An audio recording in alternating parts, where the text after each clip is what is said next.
55 নম্বর প্রশ্ন, এক্সের মান নির্ণয় করুন। 1 নম্বর হলো লগ 5 পাওয়ার এক্স ইকুয়াল 3। তাহলে লেখা যাবে যে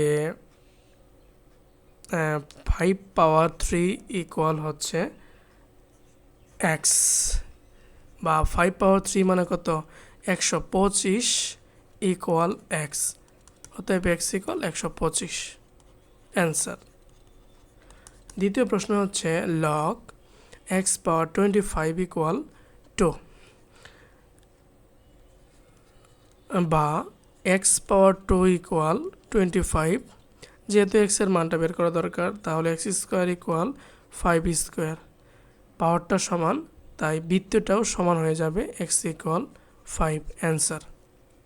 পরের প্রশ্ন, লগ এক্স পাওয়ার 1/16, তাহলে হচ্ছে এক্স পাওয়ার -2 ইকুয়াল 1/16। ঠিক আছে, আচ্ছা এই জিনিসটা আমি প্রথম সূত্রগুলো বলে দিছি। আচ্ছা, এই যে সূত্রটা ইউজ করলাম সেটা হচ্ছে লগ এ পাওয়ার এম ইকুয়াল এক্স হলে এ পাওয়ার এক্স ইকুয়াল এম হবে। ঠিক আছে, আচ্ছা, বা এক্স পাওয়ার -2 ইকুয়াল 16 মানে কি 1/4 স্কোয়ার, 1/4 স্কোয়ার মানে কি 4 ইনভার্স 2। যেহেতু পাওয়ার সমান, তাহলে বৃত্তেও সমান হয়ে যাবে, x equal 4 answer. Thank you everyone.